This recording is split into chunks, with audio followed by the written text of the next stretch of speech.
Okay, anybody else? Kevin and Miles, y'all both have hands up. You want to go first, Miles? Yeah, I just had a quick question for Brian.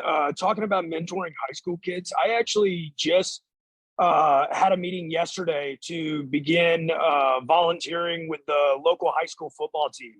I was wondering, did you have much? Did you generate much business through your time working with high school kids?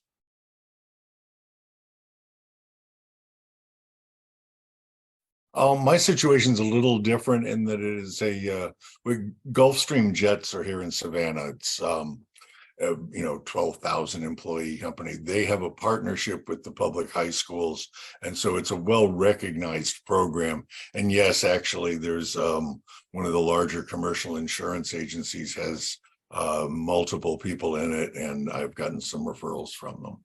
But any involvement is great. I used to sit on a United Way community funding panel where we actually, reviewed the grants and applications and distributed the money. I was on our local TEDx board. It's just a matter of how many people can you meet and what are the quality settings. Mm-hmm. Kevin. In terms of a key employee, have you ever seen like a clause in the contract that said, okay, well, we'll give you this original price for the business at acquisition, and then if this key employee stays for such and such time, after that time, we'll give you the rest of the money that you want, or some way to kind of secure that key employee in the transaction? Is that, you ever seen that? Not in that way. Brian, go ahead. Yeah, I had an interesting one where the sellers wanted it stipulated in the listing agreement, and I explained that wouldn't be the place. And even a purchase agreement can't include anything to do with people because that would be selling people. The buyers in that particular case really had the same concerns. They wanted to retain all the staff. They were all very critical, and they mentioned interviewing them all way prior to way early in the process, and we were like, no.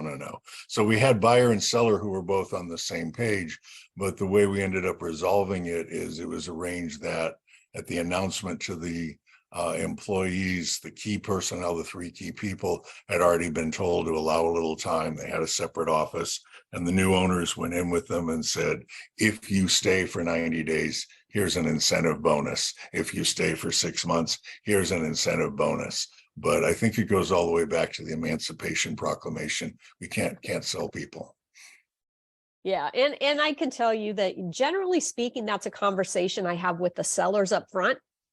If they have key employees, then I just tell them, look, every buyer is going to be concerned that these key employees might not stay with the business. So it would behoove you, while we're in the process of marketing the business and looking for an appropriate buyer, get together with, or think about how you may put together a stay bonus to incentivize these people, these key employees, to stay after the transaction for up to 2 years if necessary. And because what that does is it reduces the risk to a buyer. And as we know, buyers buy a business or value a business based on perceived risks. And so if they perceive, if they know that those employees, those key employees, are incentivized to stay with the business for 2 years, that takes away a big portion of risk. And so therefore they're willing to value it higher, or at least not deduct value for that risk, right? So the seller's going to get more. Seller may end up paying more, paying that straight over the key employees to retain them, but it's going to help with the sale as well. So stay bonuses are typically how that's handled, as opposed to trying to write something into the contract that forces an employee to stay or whatever. And then that can be discussed between buyer and seller. And I've also had transactions where the seller has set up some type of a stay bonus, and then the buyer has also also said, you know what, I'm going to do that as well. I'll contribute even more. Let's really incentivize them. And so between the two of them, they actually put together a really nice package for those key employees.